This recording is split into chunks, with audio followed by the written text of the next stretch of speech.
हाय, कैसे हो तुम लोग।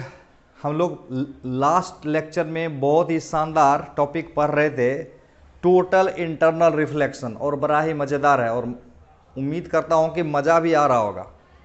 तो उसको आगे बढ़ने से पहले थोड़ा सा मैं रिव्यू कर देता हूँ ताकि समझने में आसानी होगी आज का लेक्चर। ये उसमें था TIR की बात कर रहे थे हम लोग।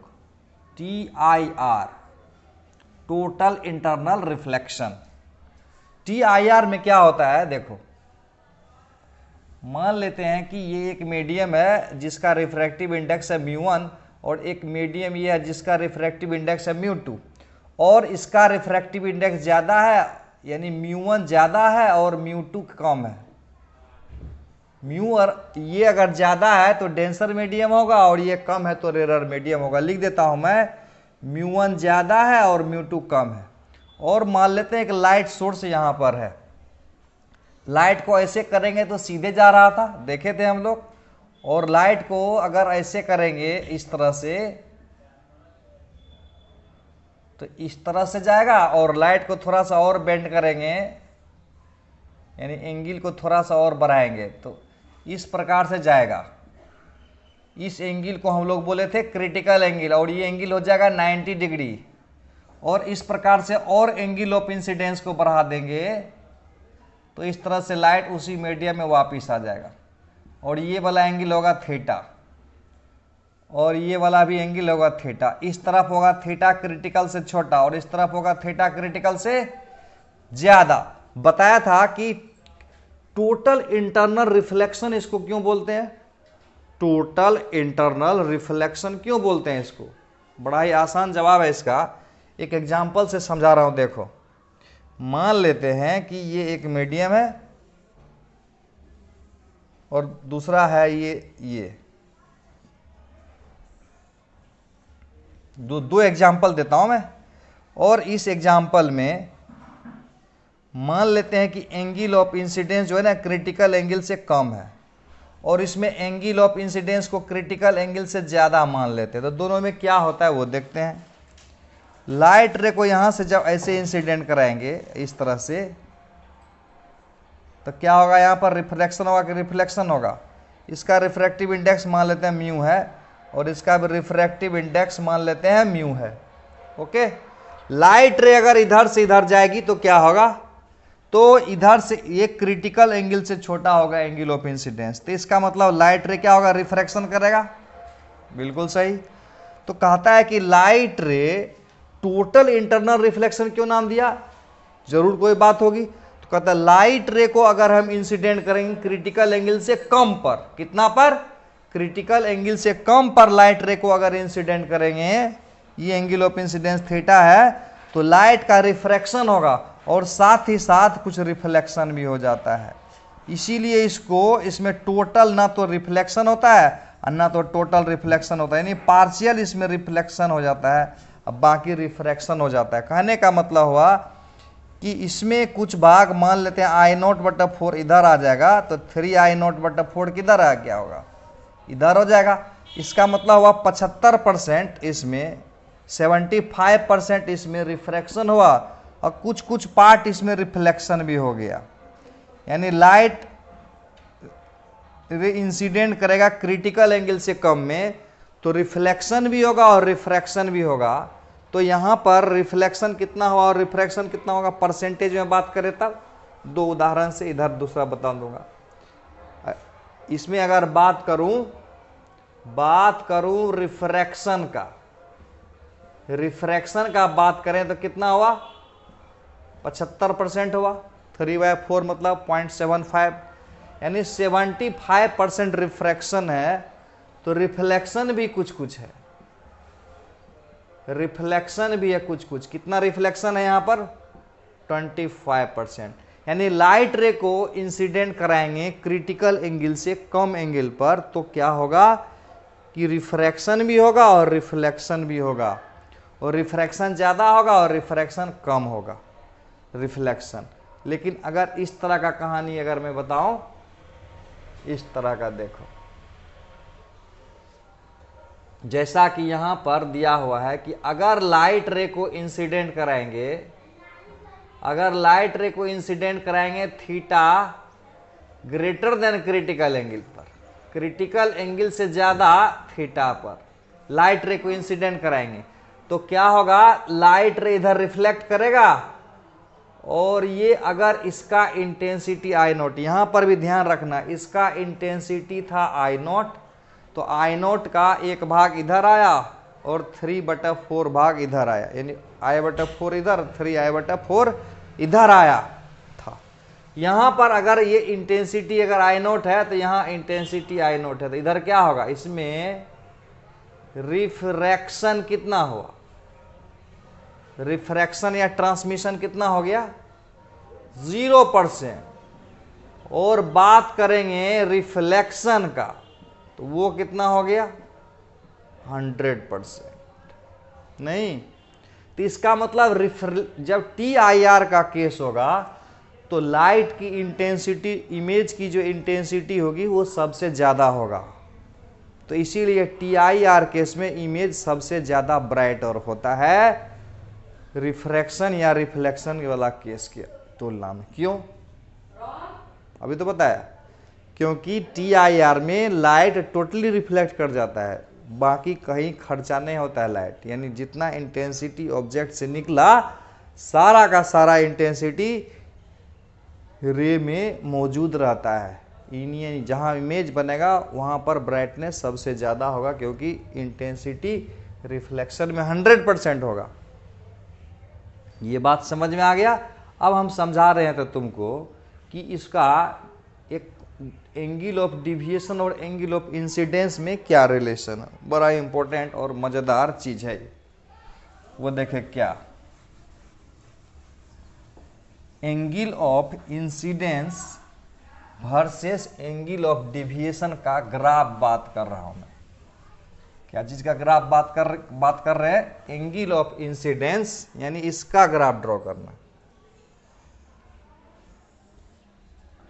इधर दे दिया डेल्टा, ओके, और इधर हो गया थीटा, एंगल ऑफ इंसिडेंस। ये है angle of incidence, angle of incidence, okay, और ये हो गया एंगल ऑफ डिविएशन। डेल्टा जो है वो है angle of deviation.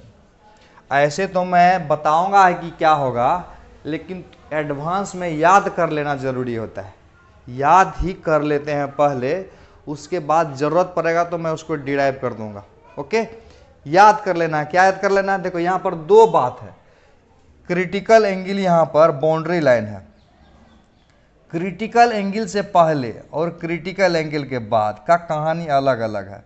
Critical angle से पहले लाइट का रिफ्रैक्शन होता है और क्रिटिकल एंगल के बाद अगर एंगल ऑफ इंसिडेंस यानी उससे ज्यादा करेंगे तो लाइट का रिफ्लेक्शन होगा। तो सबसे पहले क्रिटिकल एंगल से जब छोटा होगा तो वो इस तरह का ग्राफ होगा, उसको याद कर लेना। क्रिटिकल एंगल से जब छोटा होगा तो इस तरह का ग्राफ होगा, याद कर लेना। और याद कर लेना है थीटा का मान थीटा सी होगा, तो सबसे ज्यादा एंगल ऑफ डिविएशन होगा रिफ्रैक्शन के केस में, और वो वैल्यू कितना आएगा, याद रखना π/2 माइनस थीटा सी, याद हो जाएगा। और उसके बाद जब ये वाला केस आएगा तो ये वाला ग्राफ बनेगा। अब इसको जस्टिफाई करेंगे, यहां लेंगे π/2, और जब थीटा का मान π/2 रहेगा तो एंगल ऑफ डिविएशन कितना होगा, तो याद कर लेना सीधे इसका डबल कितना होगा, इसका डबल कितना होगा, π-2 थीटा सी, π-2 थीटा सी। तो अभी तो फिलहाल याद करने दिया हूं नहीं, अब इसको मैं एक्सप्लेन कर देता हूं कि एक्चुअली में कैसे होने वाला है ये ग्राफ। ऐसे याद कर लेना हमेशा फायदे वाली बात होती है। ये मत समझना कि कितना बात को याद रखूं, ये मत समझना कि कितना बात को याद रखूं। ऐसा क्यों, क्योंकि जितना फिजिक्स से दिमाग भरा हुआ रहेगा उतना आसानी से ज़्यादा बात समझ में आएगी। कहने का मतलब हुआ कि मान लेते हैं कि मेरा दिमाग फिजिक्स से भरा हुआ है और हमको कुछ समझाया जाएगा, तो क्या हम समझ जाएंगे कुछ बात को, बिल्कुल समझ जाएंगे। लेकिन एक ऐसे व्यक्ति है जो जीवन भर में कभी फिजिक्स नहीं पढ़ा है, इसका मतलब उसका दिमाग तो फिजिक्स से खाली है। उसको तो समझाएंगे तो सब बात समझ में आना चाहिए, समझ रहे हो बात? यानी उसको फिजिक्स समझाएंगे तो समझ में आएगा कि नहीं आएगा? यस, बिल्कुल नहीं आएगा। कहने का मतलब हुआ कि जिसका दिमाग फिजिक्स से जितना ज़्यादा भरा हुआ रहेगा उतना ज़्यादा उसको समझ में आएगा। बात समझ में आई क्या? तो इसको समझ लेंगे कॉन्सेप्ट, तो दिमाग भरेगा तो नहीं ना? नहीं भरेगा। तो देखो कैसे इसको करते हैं। तो दो केस यहां पर हम लोगों के साथ है। पहला केस है जब थीटा क्रिटिकल से छोटा होगा, और दूसरा केस था जब थीटा क्रिटिकल से बड़ा होगा, है कि नहीं?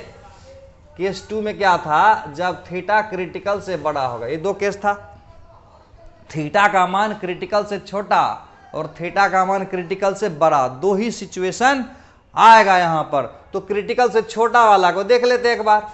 तो लाइट को ऐसे इंसिडेंट कराते हैं, देखो लाइट को ऐसे इंसिडेंट कराया, ओके, और ये था μ1 और ये था μ2, ये भी सही है। तो यहां से लाइट रे इंसिडेंट कराया और ये एंगल ऑफ इंसिडेंस है थीटा, तो लाइट ऐसे कट जाएगा ऐसे। तो इस एंगल को हम मान लेते हैं बीटा, ओके। तो एंगल ऑफ डिविएशन निकालना था ना, तो एंगल ऑफ डिविएशन कैसे निकालेंगे? तो ये लाइट तो देखो इधर जा रहा था ना, अब मुड़ गया इधर, तो एंगल ऑफ डिविएशन कितना होगा? डेल्टा।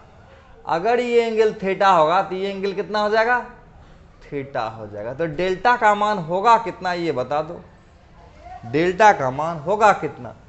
ये वाला डेल्टा बराबर पूरा beta minus theta, beta minus theta. अब जब बीटा का मान निकल जाएगा तो डेल्टा का मान निकल जाएगा। तो बीटा का मान कैसे निकालेंगे? तो अप्लाई कर लोगे कौन सा लॉ? अप्लाई करेंगे कौन सा लॉ अप्लाई करेंगे? अप्लाई करेंगे स्नेल्स लॉ।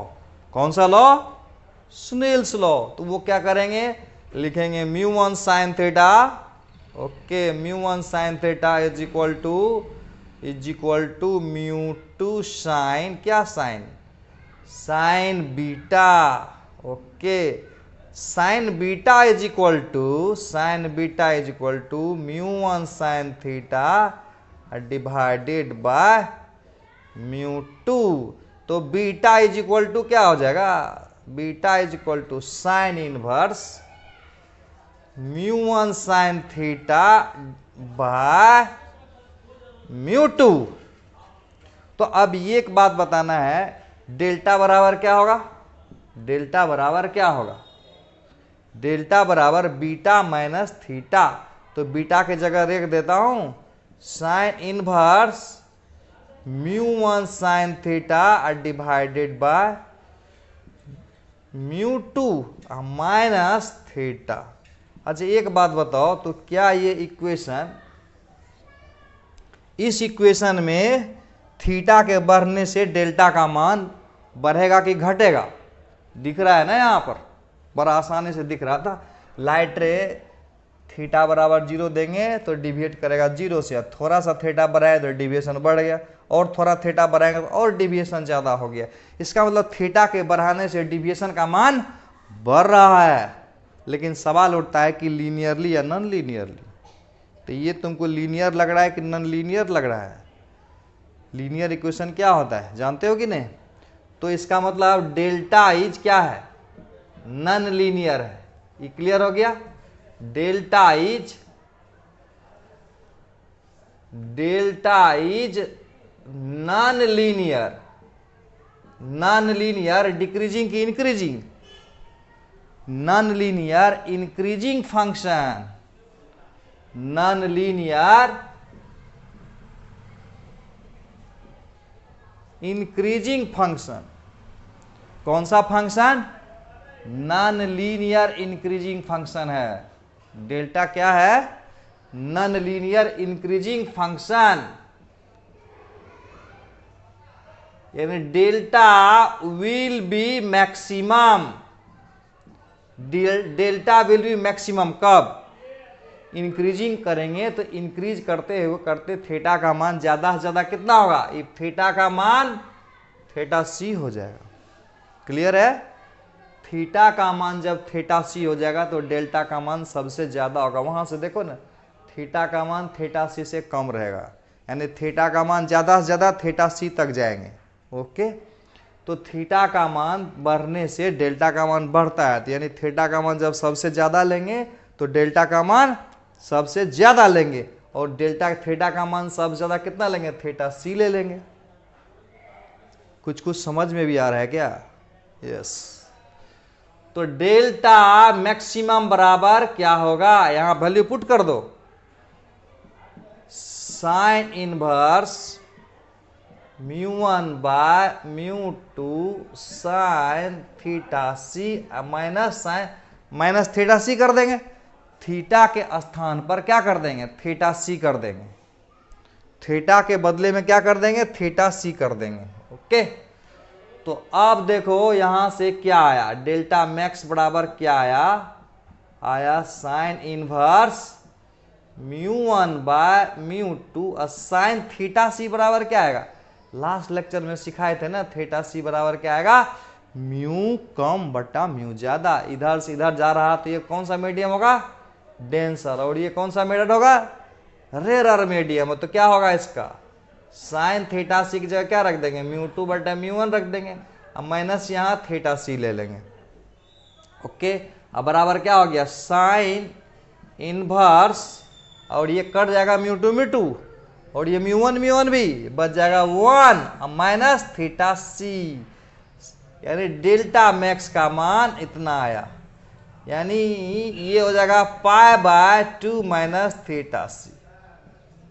तो कुछ तो समझ में नहीं आया कि ये पाई बाय 2 कैसे हुआ, तो समझा देता हूं। देखो देखो, साइन 90 बराबर, समझने के लिए बताता हूं, साइन 90 बराबर 1 होता है, तो इसका मतलब पाई बाय 2 मतलब साइन इनवर्स 1 हो जाएगा ना, यानी साइन इनवर्स 1 के बदले में पाई बटा 2 ले लेंगे। तो बात समझ में आई, यानी डेल्टा का मान सबसे ज्यादा होगा पाई बटा 2 माइनस थीटा सी, और ये इंक्रीजिंग होगा। तो ये पहला पार्ट का ग्राफ ये था। देखो ये इंक्रीजिंग हो गया, और थीटा का मान थीटा सी हो गया, तो डेल्टा का मान पाई बटा 2 माइनस थीटा सी हो गया। तो पहला पार्ट तो ये क्लियर हो गया कि थीटा का मान बढ़ेगा तो डेल्टा का मान बढ़ेगा, लेकिन नॉन लीनियरली, लीनियरली नहीं, नॉन लीनियरली। अब बच गया ये वाला हिस्सा समझना, तो ये वाला हिस्सा भी समझ लेते हैं, इसको मिटा देता हूं मैं। दूसरा पार्ट में क्या कर रहा है कि थीटा का मान अगर क्रिटिकल से ज्यादा हो जाएगा तो वाला केस में क्या करना पड़ेगा। इक्वेशन पहले निकाल लेते हैं ना, तब ना उसका ग्राफ ड्रॉ कर लेंगे आसानी से। पहले हम लोग बना लेते हैं इक्वेशन बना लेंगे तो आसानी से एंगल ऑफ डिविएशन का वैल्यू आ जाएगा।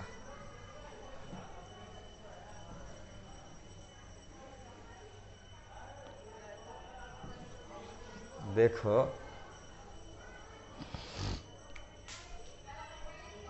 थीटा ग्रेटर देन थीटा सी, दूसरा केस ले लेता हूं। पहला केस में क्या था? थीटा लेस देन थीटा सी था, है ना। और दूसरा केस में थीटा अगर क्रिटिकल से ज्यादा होगा तो क्या करेंगे? बड़ा आसान है, इस तरह से करेंगे। देखो इस तरह से इक्वेशन बनाएंगे, लाइट रे को इंसिडेंट कराएंगे इस प्रकार से। ओके, और यहां थीटा का मान क्रिटिकल से ज्यादा है, ये μ1 है और ये μ2 है। थीटा का मान अगर क्रिटिकल से ज्यादा होगा तो क्या करेंगे? इसको TIR हो जाएगा। ओके, ये हो जाएगा TIR। तो डिविएशन कितना हुआ? जा रहा था इधर, इधर जा रहा था, लेकिन डिविएट करके इधर मुड़ गया, है ना। जा रहा था इधर, मुड़ गया इधर। तो इसका मतलब ये जो वैल्यू होगा डेल्टा का, वो कितना होगा? ये होगा 180, यानी पाई हो जाएगा, और ये क्या होगा? 2 थीटा हो जाएगा। तो पाई माइनस 2 थीटा डिविएशन हो गया, यानी डिविएशन हो गया पाई माइनस 2 थीटा। समझ में आ रहा है बात? और ये थीटा का मान बढ़ने से डेल्टा का मान घट रहा है कि बढ़ रहा है? क्या हो रहा है? घट रहा है ना। This is this is linear, linear equation जैसा है ना, decreasing, this is linear decreasing function, this is linear decreasing function, और डेल्टा विल बी मैक्सिमम जब इसका मान मिनिमम होगा, और इसका मान मिनिमम कितना होगा, थीटा सी, यानी इफ थीटा बराबर थीटा सी, यानी डेल्टा मैक्स का वैल्यू आएगा पाई माइनस 2 थीटा सी। और इसका ग्राफ ड्रॉ करने आता है कि नहीं, ग्राफ ड्रॉ करना सिखा देता हूं, इसका ग्राफ ड्रॉ करना सीखना जरूरी है। तो ग्राफ कैसे ड्रॉ करेंगे, छोटा छोटा ग्राफ ड्रॉ मैं सिखा देता हूं एक दो, तब सीख जाओगे। जैसे कि बोलेगा कि y बराबर 2x प्लस 4 का ग्राफ ड्रॉ करो, तो ऐसे सवालों में क्या करते हैं याद कर लेना, एक बार x को 0 करोगे, एक बार x को 0 करोगे, y ले आओगे। देखो अगर x बराबर 0 करेंगे, एक बार x बराबर 0 कर लोगे, y ले आओगे, x बराबर 0 करेंगे तो y बराबर कितना आएगा, 0 प्लस 4, यानी y बराबर 4 आएगा। फिर एक बार इधर y बराबर 0 कर लोगे, y बराबर 0 करेंगे तो x बराबर आएगा -2, तो यानी x को -2, y को 4, और ऐसे ऐसे कट कर देंगे तो ये एक ग्राफ हो गया इसका। उसी प्रकार से इसका अगर ग्राफ खींचने का मौका मिले तो कैसे ग्राफ ड्रॉ करेंगे इसका सिखा देता हूं मैं।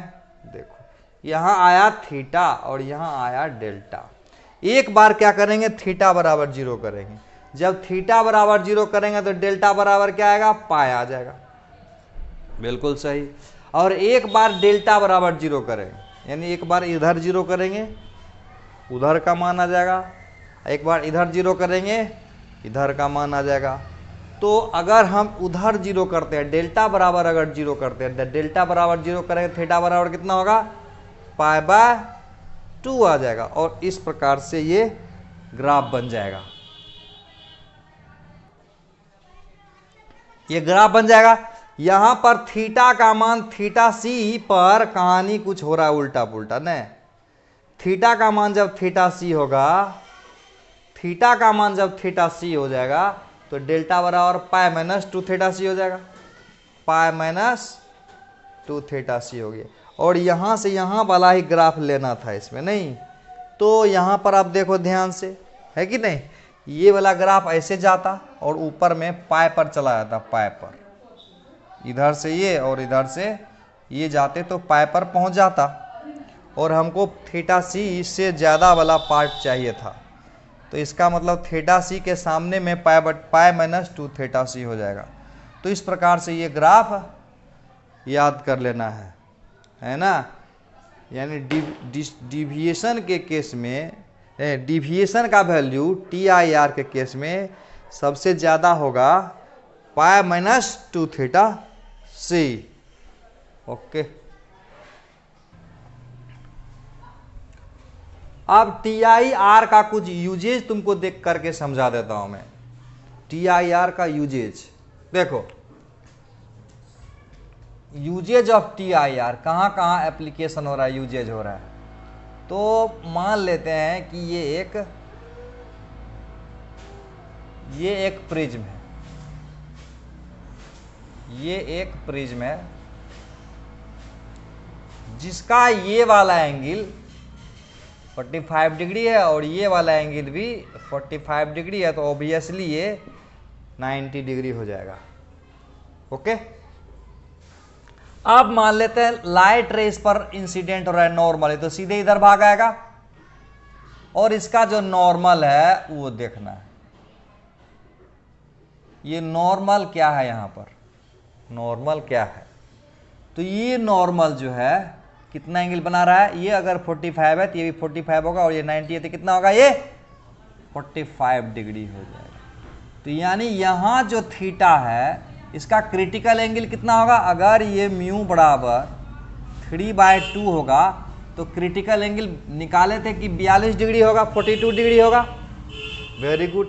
तो इसका मतलब ये जो थीटा है क्रिटिकल से ज्यादा है ना, थीटा बराबर 45 डिग्री है और क्रिटिकल एंगल 42 डिग्री है, तो थीटा क्रिटिकल से ज्यादा है, तो यहां पर क्या होगा, TIR हो जाएगा। और TIR होने का मतलब ये एंगल 45 पर आ जाएगा, तो 45 पर आएगा तो 45 45 90 हो जाएगा। तो लाइट रे सीधे इधर आ जाएगा इस तरह से, यानी इस प्रकार से अगर यहां लाइट रे अगर आता तो सीधे क्या होता, इधर आ जाता, यानी यहां से यहां हम जाएंगे तो ये इधर से इधर चल जाएगा। पहला केस समझ में आ गया, TIR कैसे होता है, कब होता है, क्यों होता है, समझ में आया बात। TIR तभी होता है जब angle of incidence greater than critical angle होगा। एक दूसरा एग्जांपल समझाता हूं, देखो देखो ध्यान से। मैं एक प्रिज्म बना रहा हूं और उस प्रिज्म में ये एंगल है 90 डिग्री, ये है 45, ओके, और ये भी है 45 और ये है 90 डिग्री। तो इसमें वही काम कराना है, कौन काम, TIR वाला। तो इसका जो क्रिटिकल एंगल होगा, अगर म्यू का मान 3/2 हो जाता है तो इसका क्रिटिकल एंगल कितना होगा, 42 डिग्री। देखे थे ना हम लोग लास्ट में, अरे sine theta C is equal to हो जाएगा ना, कम बटा ज्यादा नहीं, 2/3 0.66 बोले थे ना, क्रिटिकल एंगल बराबर 42 डिग्री होगा ग्लास का, यस बोले थे। ओके, लाइट को अगर ऐसे इंसिडेंट कराएंगे ऐसे ऐसे तो इस पर आएगा इस प्रकार से, और ये वाला अगर 45 है तो ये 45, तो ये कितना हो जाएगा 45 डिग्री, यानी एंगल ऑफ इंसिडेंस 45 डिग्री है। जस्ट वही केस, तो एंगल ऑफ इंसिडेंस 45 डिग्री है, क्रिटिकल एंगल 42 डिग्री है, तो एंगल ऑफ इंसिडेंस क्रिटिकल से ज्यादा है, तो लाइट रे क्या करेगा, TIR करेगा, टोटल इंटरनल रिफ्लेक्शन। और ये यहाँ 45 पर TIR करेगा तो क्या होगा, 45 पर बन जाएगा, यहां पर आ जाएगा 45 डिग्री। अब जब यहां पर आएगा तो इसका नॉर्मल फील्ड ड्रॉ करेंगे, फिर इसका ये एंगल अगर 45 है, ये 90 है, तो ये भी 45 होगा, तो ये 45 होगा, ये 45 होगा, तो ये भी हो जाएगा 45, और फिर वही कहानी दोहरा जाएगा। ये एंगल भी क्रिटिकल से ज्यादा है, तो फिर क्या करेगा, ये भी TIR करेगा और सीधे इधर चले जाएगा। मजा आया। अब अगर लाइट को ऐसे गिराते तो ऐसे आता, और ऐसे करके ऐसे चला जाता। बात समझ में आ गया क्या, TIR इसी को बोलते हैं, यानी ये वाला रे को यहां देंगे तो ये वाला रे यहां चला जाएगा। तो ये दो एग्जाम्पल में बताया टोटल इंटरनल रिफ्लेक्शन कैसे होता है और कब होता है। एक और एग्जाम्पल देख सकते हैं इस तरह का, देखो इस तरह से है, मान लेते हैं इस तरह का एक शेप है प्रिज्म का, ओके, प्रिज्म का शेप इस प्रकार का है, प्रिज्म का शेप ऐसा है। तो क्या क्या हो रहा है देखो, मान लेते हैं कि लाइट रेस में ऐसे आया, ऐसे आया, तो यहां पर कुछ एंगल ऑफ इंसिडेंस होगा, तो यहां से मान लेते हैं ऐसे आया, ऐसे, तो ये एंगल हो सकता है TIR से ज्यादा हो, क्रिटिकल से ज्यादा हो। अगर ऐसा होगा तो क्या होगा, इस तरह से हो जाएगा, अब फिर यहां से क्या होगा, ऐसे हो जाएगा। लेकिन अगर लाइट रे ऐसे आता तो फिर क्या होता, इस तरह से आता नहीं, और इस तरह से आता ना, और फिर इस तरह से हो जाता, यानी ये वाला यहां से यहां जाएगा, ये वाला यहां से यहां जाएगा, तो ये वाला यहां से यहां जाएगा। इसमें क्या होगा, लाइट रे का डायरेक्शन चेंज किया क्या, बिल्कुल नहीं चेंज किया। तो इसका मतलब हुआ कि प्रिज्म का यूज TIR के मेथड से क्या क्या हो सकता है, लाइट रे को 90 डिग्री पर मोड़ सकते हैं, लाइट रे को 90 डिग्री पर मोड़ सकते हैं, लाइट रे को 180 डिग्री पर मोड़ सकते हैं, और क्या कर सकते हैं, लाइट रे को बिना मोड़े हुए ले जा सकते हैं, खाली इमेज को पलटा के इन्वर्ट करा देना। तो इसीलिए लिख दिया हमें, prism designed to bend rays by 90 degree और बाय 180 डिग्री, और टू इन्वर्ट है, invert INVERT, invert image without changing its size make use of TIR, यानी TIR का इस्तेमाल करके लाइट रे को 90 से मोड़ सकते हैं, लाइट रे को 180 से मोड़ सकते हैं, और लाइट रे को इन्वर्ट कर सकते हैं बिना उसके साइज को बदले हुए।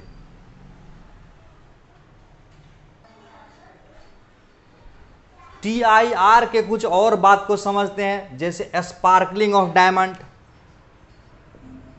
Sparkling of diamond.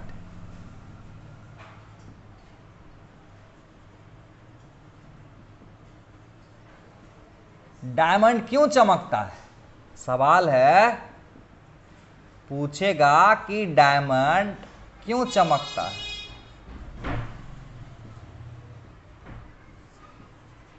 तो आंसर है TIR फेनोमेना के कारण, TIR फेनोमेना के कारण। पहला बात ये बोलेंगे, और दूसरा बात बोलेंगे एंड हाई रिफ्रैक्टिव इंडेक्स, लगभग म्यू बराबर 2.56 इतना के आसपास होता है, और लो क्रिटिकल एंगल थीटा सी, वो क्या होता है 24 डिग्री। यही कारण है चमकने का। मतलब एक बार जब, और उसके बाद है कटिंग ऑफ डायमंड। तीन बात इसमें मुख्य बात समझ लेना। डायमंड का कटिंग देखते हो कैसे कट किया रहता है, इस प्रकार से कटिंग किया रहता है कि TIR उसमें ज्यादा हो। समझा करना है बात, TIR उसमें ज्यादा हो, इस प्रकार से कटिंग रहता है। हाई रिफ्रैक्टिव इंडेक्स होता है, क्रिटिकल एंगल कम होता है, लो मतलब कम हुआ, कम रिफ्रैक्टिव इंडेक्स ज्यादा रिफ्रैक्टिव, कम क्रिटिकल एंगल ज्यादा रिफ्रैक्टिव इंडेक्स, और TIR के कारण डायमंड चमकता है। और एक नाम सुने हो, ये देखो मैं MIRAGE, मिराज एंड लूमिन, नाम सुने हो। पहले मिराज को समझ लेते हैं। MIRAGE, मिराज क्या होता है? तो कहता है समर डेज में, यहां पर मैं फोटो समझा देता हूं क्या होता है समर डेज में, in hot days, in summer days यानी हॉट डेज। हॉट डे में क्या होता है, मैं फोटो से समझा देता हूं मैं। हॉट डे में क्या होता है, मान लेते हैं ग्राउंड है, और यहां पर हम मान लेते हैं एक पेड़ है,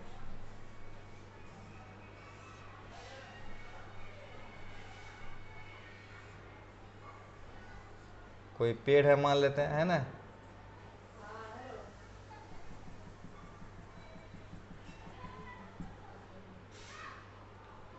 छोटा छोटा लेयर बना रहे हैं, लेयर क्या चीज का लेयर है, एटमॉस्फेयर का लेयर है, एटमॉस्फेयर का लेयर बना रहा हूं।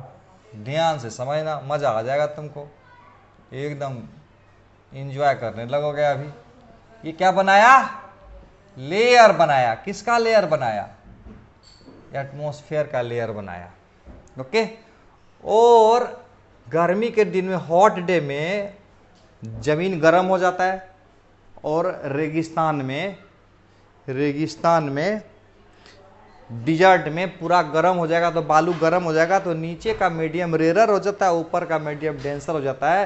यानी नीचे से जो ऊपर जाएंगे तो रिफ्रैक्टिव इंडेक्स का मान बढ़ता है, यानी नीचे से ऊपर जाएंगे तो रिफ्रैक्टिव इंडेक्स का मान बढ़ेगा। इसका मतलब ऊपर हुआ डेंसर मीडियम और नीचे हुआ रेरर मीडियम, यानी ऊपर हुआ डेंसर और नीचे हुआ रेरर। ये क्लियर हो गया बात। अब मान लेते हैं एक पॉइंट यहाँ पर, एक पॉइंट यहाँ से ले लेते हैं, और यहाँ से लाइट रे आया, ऐसे आया लाइट रे। तो लाइट रे अगर आएगा डेंसर से रेरर की तरफ तो क्या होगा, लाइट नॉर्मल से दूर मुड़ जाएगा, तो यानी इस तरह से लाइट मुड़ जाता है। क्यों मुड़ता है समझाता हूँ, ध्यान से देखना। क्या होता है, नॉर्मल से थोड़ा सा दूर गया, थोड़ा सा दूर गया, थोड़ा सा दूर गया, थोड़ा सा दूर गया, थोड़ा सा दूर गया, और एक समय आएगा कि जब वो इसका एंगल क्रिटिकल से ज्यादा होगा तो क्या होगा, रिफ्लेक्ट कर जाएगा। मान लेते हैं यहां पर आके हुआ, और भी लेयर बना सकते हो चाहो तो, है कि नहीं, चाहो तो यहां तक मैं जमीन पर डाल सकता हूं, हो सकता है यहां से रिफ्लेक्ट कर जाए, चाहे यहीं से चाहे यहीं से, कहीं से भी रिफ्लेक्ट कर सकता है। यानी लाइट रे इस प्रकार से आएगा और वो नॉर्मल से दूर मुड़ते जाएगा, और एक समय आएगा थीटा का मान क्रिटिकल से ज्यादा होगा तो क्या होगा, TIR हो जाएगा। और अगर तुम यहां पर हो, मान लेते हैं खड़ा, तो तुम्हारे आंख पर लग रहा है कि यहां से रे आ रहा है, तो तुमको तो एक भ्रम पैदा हो जाएगा कि अरे ये तो लग रहा है कि यही, यहां तो नहीं है कुछ, दिमाग में एक भ्रम पैदा हो जाएगा। वो भ्रम क्या होगा वो समझा देता हूं मैं। वो भ्रम ये होगा,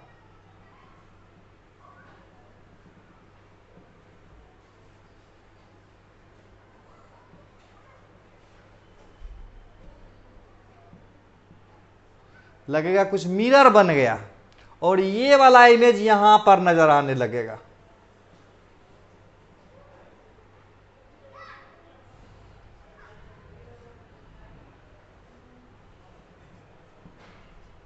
ये वाला इमेज यहां नजर आएगा, यानी इसका इमेज यहां पर आने लगेगा। ऐसा लगता है जैसे कि ये मिरर हो, मिरर हो। ये मत समझना कि मिरर से मिराज हो गया।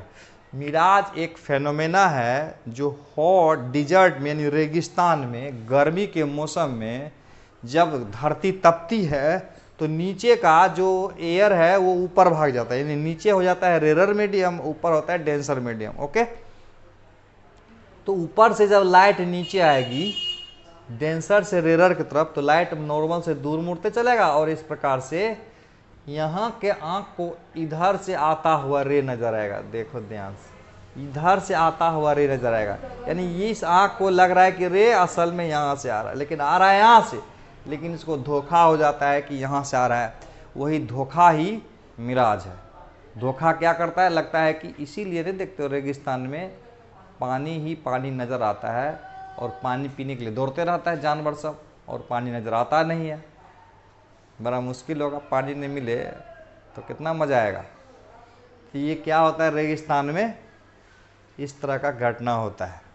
और एक होता है लूमिंग, दूसरा क्या होता है LOOMING, लूमिंग। ये लूमिंग क्या होता है, ये भी बड़ा इंटरेस्टिंग चीज है। लूमिंग क्या होता है, ये होता है कोल्ड डेज में।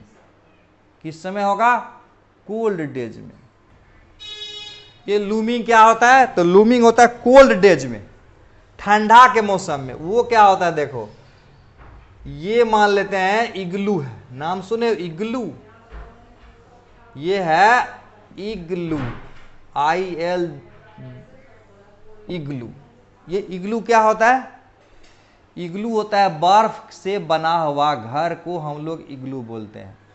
इसको बोलेंगे इग्लू, बर्फ से बना हुआ घर को इग्लू बोलेंगे। और इग्लू का कॉन्सेप्ट क्या होता है, ये होता है कोल्ड डे में। कब होता है, कोल्ड डे में। और ये क्या होता है, हॉट डे में। हॉट डे में यानी कौन सा वेदर होता है, समर डेज, नहीं समर डेज, यानी गर्मी के मौसम में मिराज होता है। और कोल्ड डेज में ठंडा पड़ गया ज़्यादा, ठंडा पड़ गया ज़्यादा, ज़मीन पर बर्फ जम जाता है, तो ज़मीन पर एयर का डेंसिटी ज़्यादा हो जाएगा, ऊपर में एयर का डेंसिटी कम हो जाएगा। हम डिफरेंट पूछो तो लेयर बना रहे हैं। लेयर क्यों बना रहे हैं, समझाने के लिए। एक लेयर हम बना के समझाने का कोशिश कर रहे हैं, तो देखो समझ में आ जाना चाहिए। मान लेते हैं यहाँ से लाइट रे आया, नीचे से ऊपर जाएंगे तो रिफ्रैक्टिव इंडेक्स घटेगा कि बढ़ेगा, यहाँ डेंसर होगा ऊपर घटेगा, यानी रिफ्रैक्टिव इंडेक्स नीचे, रिफ्रैक्टिव इंडेक्स यहाँ नीचे रिफ्रैक्टिव इंडेक्स क्या होगा, नीचे RI क्या होगा, ज्यादा होगा, ऊपर रिफ्रैक्टिव इंडेक्स क्या होगा, कम होगा। इसमें नीचे रिफ्रैक्टिव इंडेक्स क्या होगा, नीचे रिफ्रैक्टिव इंडेक्स, ऊपर रिफ्रैक्टिव इंडेक्स। नीचे में रिफ्रैक्टिव इंडेक्स क्या होगा, कम होगा, नहीं, ऊपर में रिफ्रैक्टिव इंडेक्स ज्यादा होगा, यानी ज्यादा से कम की तरफ आ रहा था, इसलिए नॉर्मल से दूर मुड़ रहा था। और यहां पर देखो ये बर्फ का बना हुआ घर है, इग्लू जिसको बोलते हैं, तो लाइट रे मान लेते हैं यहां से ऐसे गया, नहीं तो ये है डेंसर मीडियम, ये है रेडियल, क्या होगा, लाइट रे ऐसे मुड़ेगा, ऐसे ऐसे ऐसे ऐसे ऐसे ऐसे मुड़ेगा, नहीं। और यहां तुम खड़े हो, बैठे हो, बैठने का मन है तो बैठ जाओ, खड़े होने का मन है तो खड़े हो जाओ, यहां तुम्हारे आंख पर आया, यानी क्या होगा, लाइट रे डेंसर से रेरर की तरफ जाएगा तो क्या होगा, मुड़ते जाएगा, मुड़ते जाएगा, जा रहा था इधर, देखो मुड़ गया इधर, जा रहा था इधर, मुड़ गया। एक समय ऐसा आएगा कि एंगल ऑफ इंसिडेंस जो होगा क्रिटिकल से ज्यादा होगा, तो वहां क्या होगा, TIR हो जाएगा। तो इस आंख को लग रहा है कि लाइट रे तो इधर से आ रहा है भाई, नहीं, ये तो इग्लू तो पलट गया भाई, इग्लू पलट गया, ये इग्लू लगेगा कि यहां पर बन गया, यानी ये वाला इग्लू यहां नजर आ जाएगा, इसको बोलते हैं लूमिंग। कोल्ड डेज में, ठंडा के मौसम में यहाँ का तापमान यहाँ के तुलना में ज़्यादा कम हो जाता है, क्योंकि यहाँ बर्फ़ जम गया, तो यहाँ एयर की डेंसिटी ज़्यादा हो जाएगी यहाँ एयर, यहाँ के तुलना में, तो ऊपर हो जाएगा रेरर मीडियम, नीचे होगा डेंसर मीडियम, डेंसर से रेरर की तरफ लाइट को जब ले जाएंगे तो लाइट नॉर्मल से दूर मुड़ेगा, देख रहे हो ना, यहाँ जा रहा था इधर, क्या हुआ, इधर मुड़ गया, जा रहा था इधर, मुड़ गया इधर, तो लाइट डेंसर से रेरर में जाएगा तो नॉर्मल की तरफ मुड़ जाएगा, और मुड़ते मुड़ते मुड़ते मुड़ते एक समय ऐसा एंगल आएगा जो क्रिटिकल से ज्यादा हो जाएगा। जब एंगल ऑफ इंसिडेंस क्रिटिकल से ज्यादा होगा तो TIR हो जाएगा, तो लाइट मुड़ जाएगा, और इस प्रकार से इसका इमेज, यानी इस आंख को लग रहा है कि रे यहां से आ रही है, यानी ये इग्लू जो है ना बबलू जैसा नजर आएगा ऊपर की तरफ, है ना बात। तो कहने का मतलब हुआ कि मिराज और लूमिंग किसका एग्जाम्पल है, TIR के कारण होता है। TI अगर R नहीं होता तो ये लूमिंग या मिराज होता क्या, बिल्कुल नहीं होता, यानी लूमिंग एंड मिराज होने का कारण क्या बना, TIR, total internal reflection. Diamond के चमकने का कारण क्या बना, टोटल इंटरनल रिफ्लेक्शन। और तारा टिमटिमाने का कारण क्या होगा, टोटल इंटरनल रिफ्लेक्शन नहीं होगा। तारा टिमटिमाने का कारण होता है कि लाइट रे जो तारा से आती है वो हमारे आंख पर कभी आती है, कभी नहीं आती है, कभी आती है, कभी नहीं आती है, तब ना टिमटिमाता हुआ नजर आएगा। तो मीडियम का रिफ्रैक्टिव इंडेक्स जो फ्लक्चुएट करते रहता है, तो उसके कारण लाइट हमारे आंख पर कभी आती है और कभी नहीं आती है, यानी fluctuation of refractive index of medium के कारण तारा ट्विंकलिंग ट्विंकलिंग करता है, यानी टिमटिमाते रहता है। और एक बेहतरीन चीज बता रहा हूं मैं, ऑप्टिकल फाइबर। ऑप्टिकल फाइबर का कॉन्सेप्ट समझाता हूं मैं, इसको पहले मिटा देते हैं, ऑप्टिकल फाइबर का कॉन्सेप्ट समझते हैं।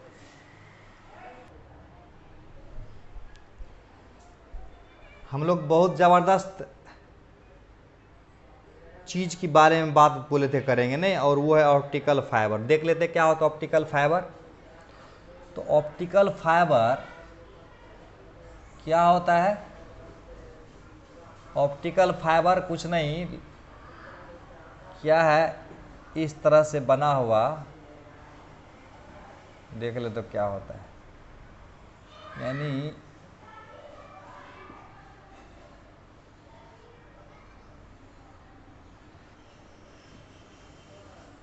अंदर एक मटेरियल है, ठीक है, इसको बोलते हैं, अंदर वाला को बोलते हैं कोर, और इसको बोलते हैं क्लैडिंग, CLADDI। क्लैडिंग क्यों होता है, तो क्लैडिंग इसलिए किया जाता है, इसका रिफ्रैक्टिव इंडेक्स हम मान लेते हैं μ1 है, और इसका रिफ्रैक्टिव इंडेक्स बराबर μ2 मान लेते हैं। तो बोलो μ1 बड़ा हुआ कि μ2 बड़ा होगा, समझ लेते हैं। लाइट रे को मान लेते हैं ऐसे एंट्री कराए, तो लाइट रे ऐसे जाएगा, तो जब लाइट रे ऐसे जाएगा तो यहाँ TIR होना चाहिए, क्या होना चाहिए, TIR होना चाहिए। TIR कब होगा, TIR तभी न होगा जब ये क्रिटिकल से ज्यादा होगा तो TIR होगा, और क्रिटिकल से ज्यादा होने का मतलब हुआ कि μ1 ग्रेटर देन μ2। इसका मतलब रिफ्रैक्टिव इंडेक्स ऑफ कोर ज्यादा होगा रिफ्रैक्टिव इंडेक्स ऑफ क्लैडिंग। बात समझ में आया? रिफ्रैक्टिव इंडेक्स ऑफ कोर और रिफ्रैक्टिव इंडेक्स ऑफ क्लैडिंग से ज्यादा होगा तो TIR होगा, और इस फेनोमेना के कारण लाइट को यहां भेजेंगे, यहां निकलने लगता है कि लाइट वाला पाइप है। क्या लग रहा है? लाइट वाला पाइप है, यानी उधर से लाइट देंगे इधर लाइट निकलेगा। मेडिकल ट्रीटमेंट में इसका इस्तेमाल कर सकते हैं ना, लगता है पेट में डाल देंगे ऑप्टिक फाइबर और उसके थ्रू क्या होगा, लाइट यानी कंप्यूटर के थ्रू स्क्रीन पर देख सकते हैं, यानी मेडिकल ट्रीटमेंट में यूज होगा। यानी लगता है लाइट वाला पाइप, नहीं तो पानी इधर से डालते हैं उधर पानी निकालते हैं, तो पानी वाला पाइप हुआ।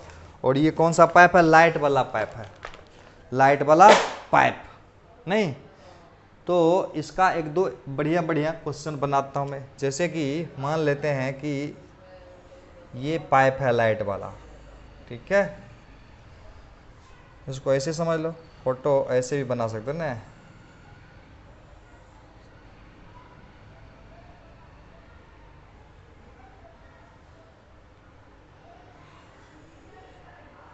इस प्रकार से हम बना लेते हैं ऑप्टिकल फाइबर।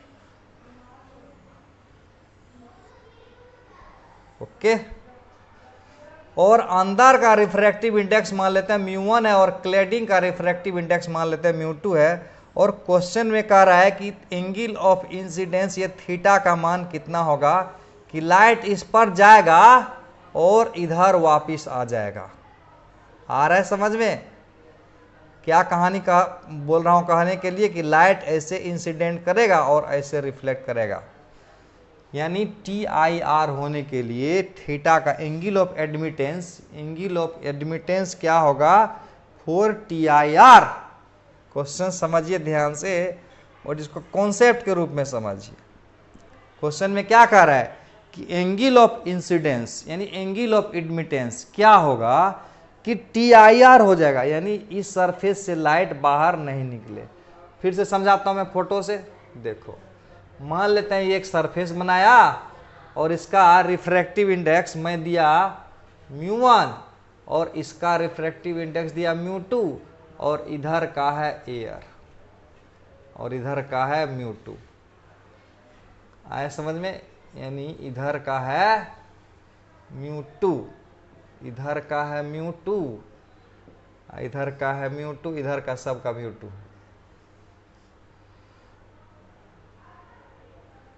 इधर का छोड़ देते हैं, है ना, एक तरह से ये हुआ, नहीं हुआ। लाइट रे को ऐसे इंसिडेंट कराते हैं ऐसे,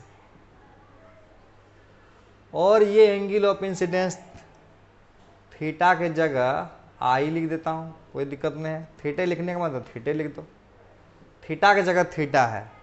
और यहां रेरर से डेंसर में लाइट जाएगा तो ऐसे मुड़ेगा, और यहां से लाइट यहां जाएगा तो ग्रेजिंग इमरजेंस होगा ना, और अगर उससे ज्यादा आएगा तो इधर आ जाएगा। नहीं, फोटो समझ में आ रहा है? फिर से बना दो फोटो, रुको फ्रेश करके बनाते हैं, गंदा गंदा लग रहा है, अच्छा से बना देते हैं फोटो, है ना। इस तरह से इधर का है μ2, इधर का है μ1। लाइट रे ऐसे आया, ऐसे आया, नॉर्मल से तरफ मुड़ गया, और यहां आने के बाद ऐसे हो जाएगा। तो ये एंगल हम मान लेते हैं R1 और ये एंगल हम मान लेते हैं R2। इसको याद कर लेना है, यादें करा दूं। अब देखो μ1 ज्यादा होगा कि μ2 ज्यादा होगा? ऑब्वियसली कौन ज्यादा होगा? μ1 ज्यादा होगा। तो याद कर लेना, जो ज्यादा होगा वो μ1 होगा, जो ज्यादा होगा वो μ1 होगा। तो μ1 का square greater than equal to हो जाएगा, यानी ये ज्यादा होगा ना, अंदर वाला रिफ्रैक्टिव इंडेक्स ज्यादा होगा, बाहर वाला कम होगा। तो μ1 स्क्वायर बराबर μ2 square plus sine square theta कर देना, अपने क्लियर हो जाएगा। μ1 स्क्वायर बराबर greater than equal to μ2 square plus sine square theta. ऐसे याद कर लोगे तो आसान हो जाएगा, है ना। यही फार्मूला याद कर लेना है इसमें, और इसमें अप्लाई कर देंगे यही इसी फार्मूला को। कैसे करेंगे देखो, तो करेंगे, देखो यहां पर लगाते हैं स्नेल्स लॉ, अप्लाई करते हैं स्नेल्स लॉ, अप्लाई करेंगे स्नेल्स लॉ, अप्लाई करेंगे स्नेल्स लॉ इस सरफेस पर, तो क्या होगा 1 sin theta is equal to μ1 sin r1 लिख देंगे। नहीं, यहां से sin r1 का बात करेंगे तो आ जाएगा sin थीटा बाय μ1 आ जाएगा। इसको इक्वेशन नंबर 1 मान लेते हैं। फिर यहां पर देखो, यहां पर R1 जो R2 बराबर क्या होगा, R1 प्लस R2 बराबर क्या होगा 90 डिग्री हो जाएगा। नहीं आ रहे हैं समझ में, क्योंकि ये 90 है और ये R2 है और ये R1, ये 90 है तो ये दोनों मिला के 90 हो जाएगा। तो इसका मतलब R2 जो होगा बराबर हो जाएगा 90 माइनस R1, R2 जो होगा 90 माइनस R1 के बराबर हो जाएगा। ये भी सही है। तो इसका अगला फंडा समझ लेते हैं, थोड़ा सा इधर कर देता हूं। आप देखिए यहां से, अब यहां पर हम लगा दें, अगर यहां पर हम लगा दें स्नेल्स, ऐसे भी लगा दो। अब देखो R2 को ग्रेटर देन क्रिटिकल एंगल होना चाहिए, और TIR टोटल इंटरनल रिफ्लेक्शन होने के लिए इसका मान क्रिटिकल से ज्यादा होना चाहिए कि कम होना चाहिए, ज्यादा होना चाहिए या ग्रेजिंग करने के लिए बराबर होना चाहिए। TIR के लिए R2 greater than equal to theta C, और R2 के इसका मतलब हुआ sine R2 greater than equal to sine theta C हो जाना चाहिए। और साइन R2 का वैल्यू फिट कर देते हैं ना, R2 के जगह कितना कर देते हैं 90 माइनस R1 लिख देता हूं मैं, greater than equal to sine theta C, तो ये हो जाएगा cos R1। ओके, और ये क्या हो बन जाएगा साइन थीटा सी बराबर क्या होगा, ये दोनों मीडियम में साइन थीटा सी बराबर क्या होगा μ2 बटा μ1 होगा। और इसको इक्वेशन नंबर 2 मान लेते हैं। अब देखो 1 वाला को स्क्वायर करते हैं और 2 वाला को स्क्वायर करते हैं और जोड़ देते हैं, तो ये आ जाएगा साइन स्क्वायर R1 और ये हो जाएगा कोस स्क्वायर R1। तो इसका मतलब ये दोनों को जोड़ेंगे तो ये तो ग्रेटर देन हो जाएगा ना। आया समझ में बात? तो यहां पर लिखेंगे साइन थीटा बाय μ1 का स्क्वायर, और कॉस R1 के जगह μ2 बाय μ1 का स्क्वायर, μ2 बाय μ1 का स्क्वायर। ये थोड़ा सा ऐसे करना पड़ेगा। ओके, अब क्या करेंगे, अब तो हो गया, ये आ जाएगा 1, ये आ जाएगा 1, और ये ग्रेटर देन इक्वल टू हो जाएगा sine square theta plus μ2 square divided by μ1 square, यहां भी है μ1 स्क्वायर यहां भी। तो इसको इधर कर लेते हैं, तो ये हो जाएगा μ1 का square greater than equal to μ2 का square plus sine square theta, यानी μ1 greater than equal to μ2 square plus sine square theta. ऐसे अगर याद कर लेंगे ना तो बड़ा आसानी से सवाल बन जाएगा। इसी का स्पेशल केस क्या हो जाएगा, इसको मिटा देते हैं, उसको मिटाते हैं ना। अगर इस स्टाइल का बात करें,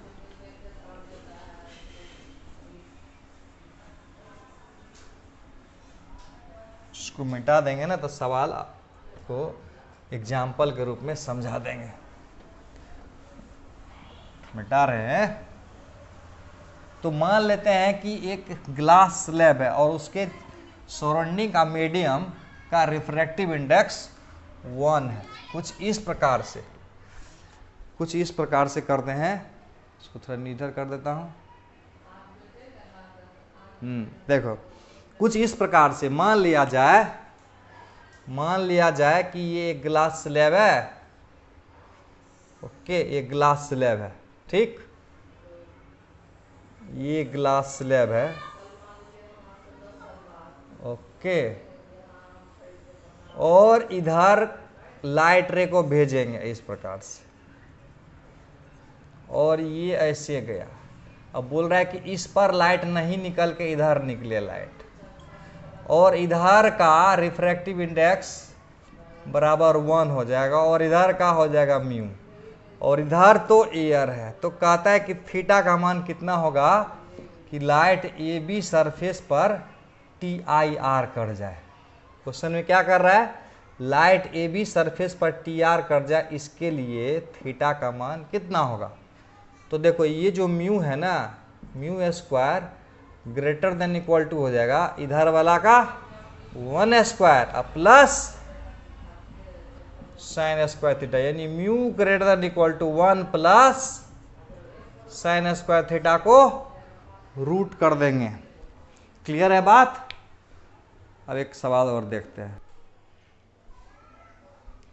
ये बहुत अच्छा 2 सवाल में लिख दिया, और ये जेईई में और नीट में पूछा और ये आईआईटी में पूछा हुआ है। दोनों सवाल को अभी बना के हम लोग देखते हैं।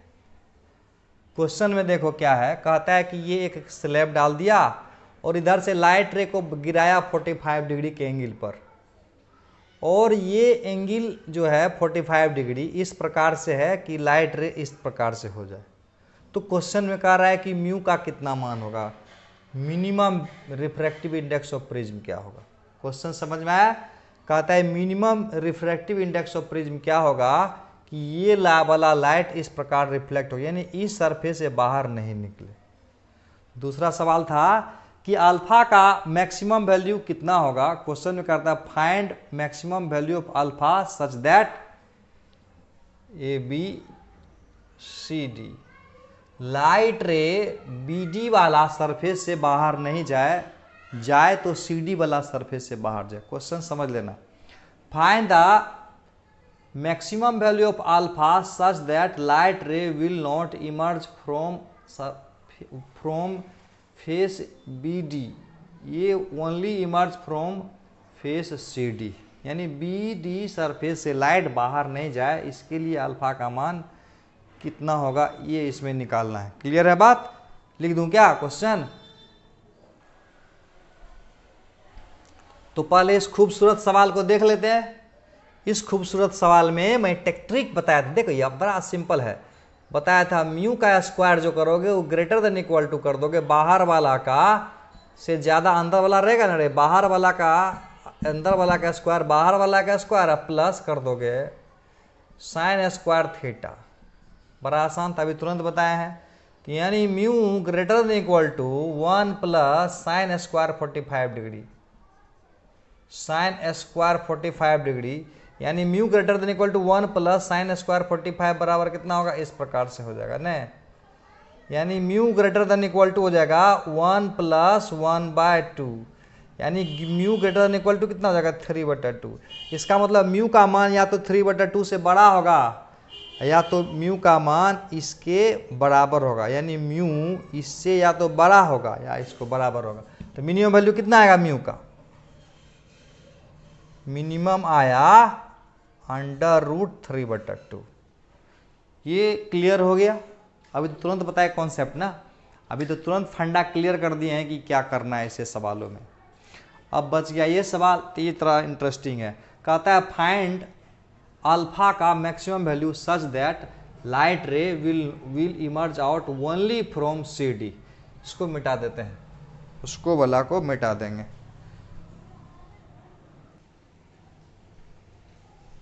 क्या कह रहा है, कह रहा है कि अल्फा का मैक्सिमम वैल्यू बताओ, find alpha max such that ray comes out only from surface C D, यानी सी डी सरफेस से ही लाइट बाहर आए। तो उसके लिए अल्फा का मैक्सिमम वैल्यू निकालना होगा। कैसे निकालेंगे, बड़ा आसान है। देखो लाइट रे को अगर ऐसे करेंगे तो इस तरह से इस पर जाएगा और इससे नहीं निकलेगा तो इसका मतलब इधर आएगा ना, इधर निकल सकता है, इधर निकलना होगा तो निकल सकता है। तो इसका मतलब हुआ कि बीडी सरफेस पर टी आई आर होगा, है ना, बीडी सरफेस पर टी आई आर होगा। तो इसको हम लोग मान लेते हैं R1 और इसको हम लोग मान लेते हैं R2। तो एक बात तो समझ में आया कि R1 प्लस R2 बराबर 90 डिग्री हो जाएगा। R1 प्लस R2 बराबर 90 डिग्री हो जाएगा कि नहीं हो जाएगा? ये तो समझ में आ गया होगा। कैसे 90 डिग्री हो जाएगा? ऐसे नहीं हो जाएगा। ये तीनों मिला के 180 होगा तो R1 प्लस R2 मिला के 90 डिग्री हो जाएगा। और R1 बराबर 90 माइनस R2। अब R2 का मान क्या होना चाहिए? R2 को ग्रेटर देन थीटा सी होना चाहिए, क्योंकि लाइट TIR हो रहा है। ओके, या इक्वलिटी कम से कम दे देता हूं मैं, तो R2 को ग्रेटर देन थीटा सी हो जाना चाहिए। ये भी क्लियर है। तो R2 के जगह रख देंगे ये वाला वैल्यू। कौन वाला वैल्यू? ये वाला वैल्यू। तो इसको एक नंबर का इक्वेशन मान लेते हैं। अब यहां से लगाते हैं स्नेल्स लॉ, अप्लाई करते हैं स्नेल्स लॉ। अप्लाई करेंगे स्नेल्स लॉ। स्नेल्स लॉ जब लगाएंगे तो ये लिखेंगे μ2 sine alpha max, μ2 sine alpha is equal to μ2 sine μ1 sine R1। तो sine alpha is equal to μ1 by μ2 sine R1। Sine R1 के बदले में लिखेंगे, साइन R1 के बदले में लिखेंगे,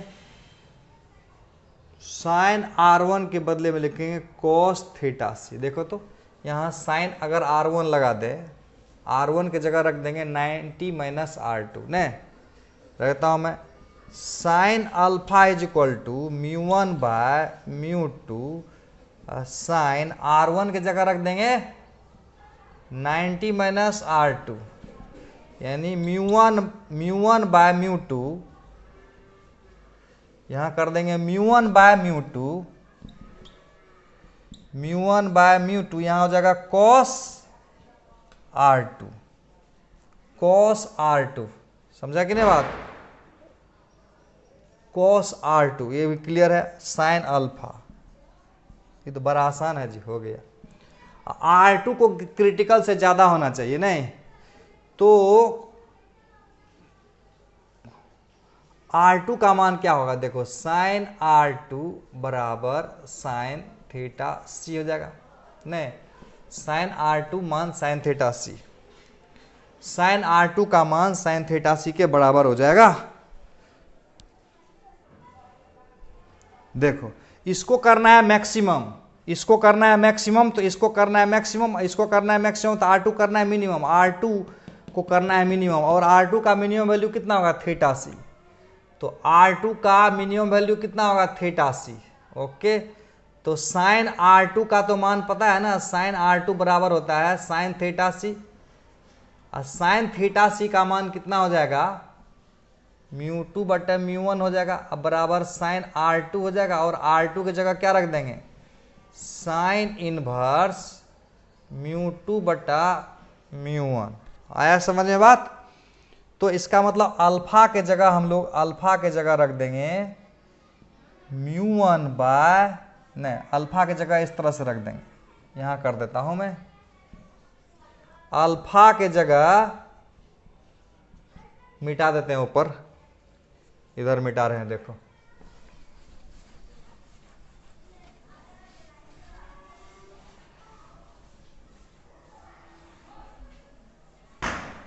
अल्फा की जगह क्या लिखेंगे? अल्फा की जगह क्या रख देंगे? अल्फा के स्थान पर रख देंगे साइन इनवर्स μ1 बटा μ2 cos R2। और अल्फा का मान जब मैक्सिमम लेंगे तो लिखेंगे साइन इनवर्स μ1 बटा μ2 और cos थीटा सी लिख देंगे, नहीं cos थीटा सी, cos थीटा सी, या R2 का मिनिमम वैल्यू। तो अल्फा का मैक्सिमम वैल्यू आ जाएगा साइन इनवर्स μ1 बटा μ2, इधर जाएगा cos, और थीटा सी के लग जगह रख देते हैं, यही थीटा सी न हो गया, थीटा सी ही न हो गया, ये μ2 बटा μ1 आया, यानी ये हो गया साइन इनवर्स μ2 बटा μ1। तो ऑप्शन कौन सा आ गया? साइन इनवर्स μ1/μ2 और कॉस इंटू साइन इनवर्स, यानी ये वाला ऑप्शन आ गया। तो अच्छा सवाल था। अभी TIR का कहानी ख़त्म नहीं हुआ है, अभी कुछ कुछ और फंडा है जो बताएंगे, और रिफ्रैक्शन से रिलेटेड कुछ और क्वेश्चन कराएंगे जो अगले क्लास में कराएंगे। तब तक के लिए, आज दिवाली है, मन लगा के पढ़ाई करोगे। दिवाली है तो सेलिब्रेट भी करना है, लेकिन पढ़ाई जो है ना आज की कर लेना है। Best of luck.